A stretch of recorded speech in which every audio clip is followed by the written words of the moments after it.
Strong torrential rain in Sichuan's Luzhou washes away cars like paper boxes. Dao Lang's new song goes super viral, revealing the upside-down nature of Chinese society. Salary reductions spreading nationwide, experts, Beijing has no choice left. Expert, Xi Jinping's mentor prescribes an economic cure, can she swallow it? It's all covered in today's China Truths. Strong torrential rain in Sichuan's Luzhou washes away cars like paper boxes.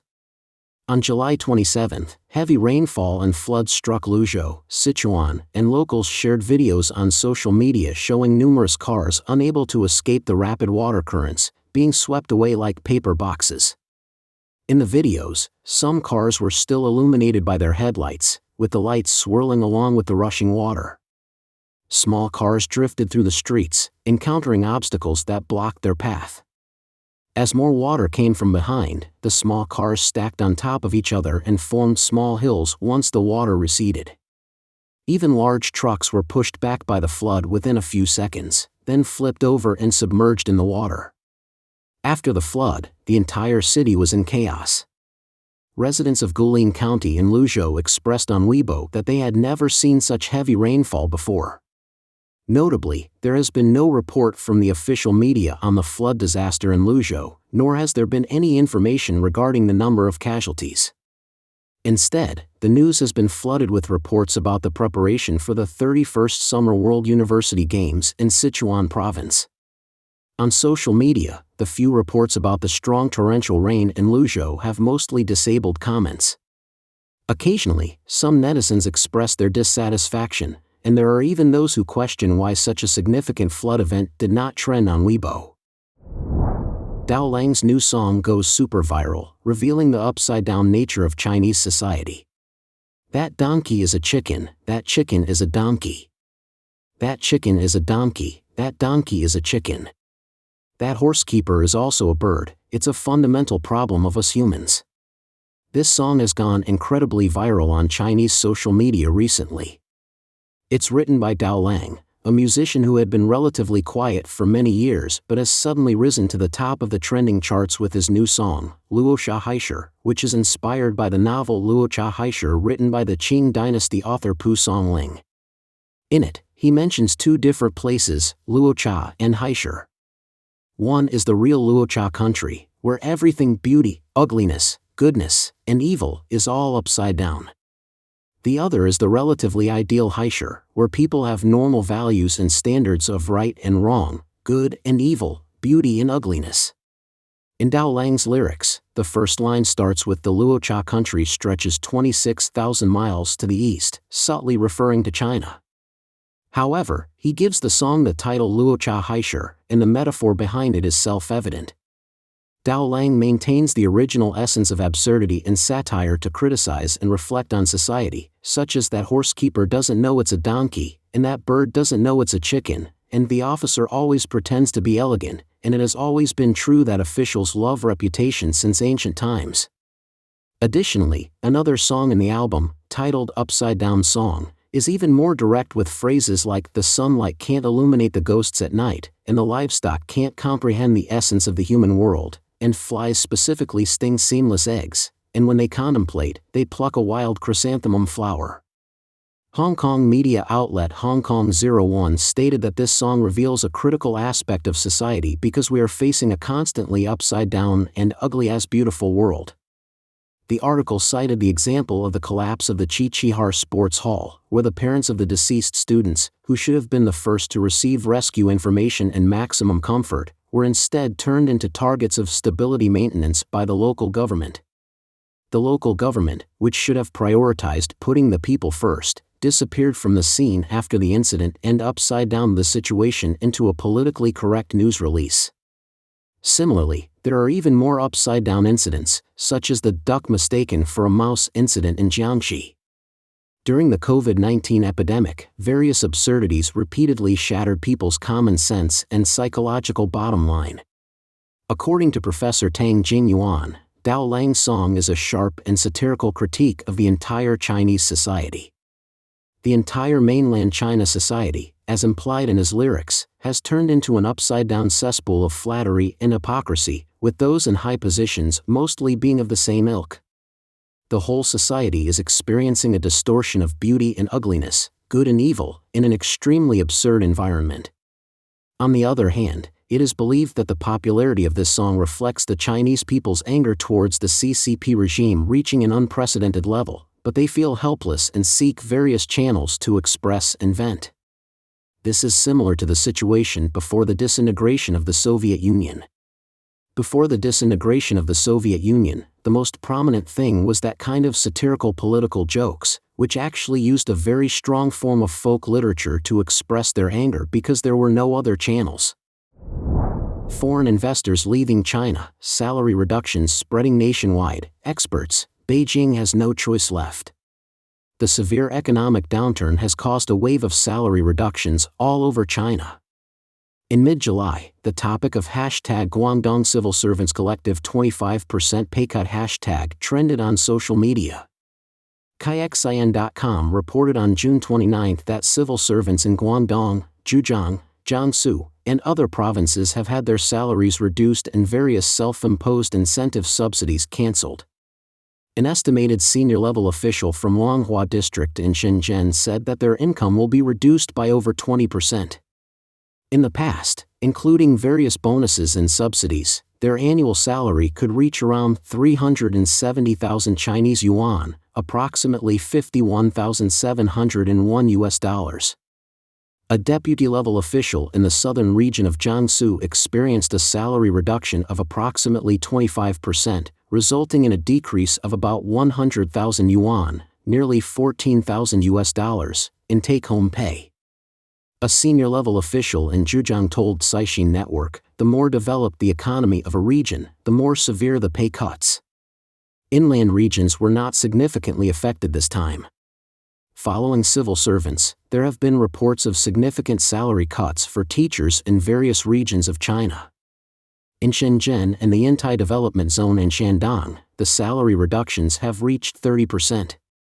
Teachers in the Yantai Development Zone went on collective strikes and protests, but they faced violent suppression by the police. Related videos of the incidents have circulated widely online. On May 11 this year, there were reports of collective strikes by employees of Shanghai Pudong Development Bank, SPDB, due to dissatisfaction with salary cuts. Some employees claimed that their monthly salaries had been reduced from 20,000 to 30,000 yuan, approximately $2,795 to $4,192, to only 6,000 to 7,000 yuan, approximately from $838 to $978. Insiders revealed that the strikes were initiated by the credit card department employees of the bank, as the magnitude of the salary cut was too drastic for them to accept. In June, there was a non-anonymous poll initiated on a medical community forum in mainland China, where over 66% of healthcare professionals expressed that they had experienced salary cuts. According to the mainland media outlet Medical Forum, information gathered from doctors at some tertiary public hospitals in North, East, South, and Southwest China confirmed the existence of the salary reduction trend, but the exact circumstances varied among different hospitals. On July 27, Professor Xie Tian from the Darla Moore School of Business at the University of South Carolina pointed out to Voice of America that in certain regions of China, the issue is no longer just salary reductions, but rather a complete halt in payment. A teacher from a mainland university, Mr. Liu, recently told NTD-TV, the national treasury is running out of money, and this is a significant factor in the salary reductions. Other regions will not be spared either, and civil servants, including teachers, may face delays in receiving their wages. Almost every government in the country is heavily indebted. The salary cuts for civil servants are just a signal, and it will impact the entire society. Chinese people should be prepared for tough times ahead. Expert, 11 Jinping's mentor prescribes an economic cure, can 11 swallow it? Dr. Sun Liping, the doctoral thesis advisor of Xi Jinping and a professor in the Department of Sociology at Tsinghua University, recently wrote an article pointing out the fundamental problem of China's economy and proposed a solution, which can be seen as prescribing a remedy for Xi Jinping. His arguments are quite reasonable, but the question remains whether Xi Jinping can accept and implement them. Political analysis commentator Professor Zhang Tianliang discussed his analysis on the program World of Political Commentary. Professor Zhang personally thinks that Xi Jinping's advisor is quite knowledgeable. While some economists summarize China's current economic problems as deflation, he, Sun Liping, believes it actually stems from an issue of surplus.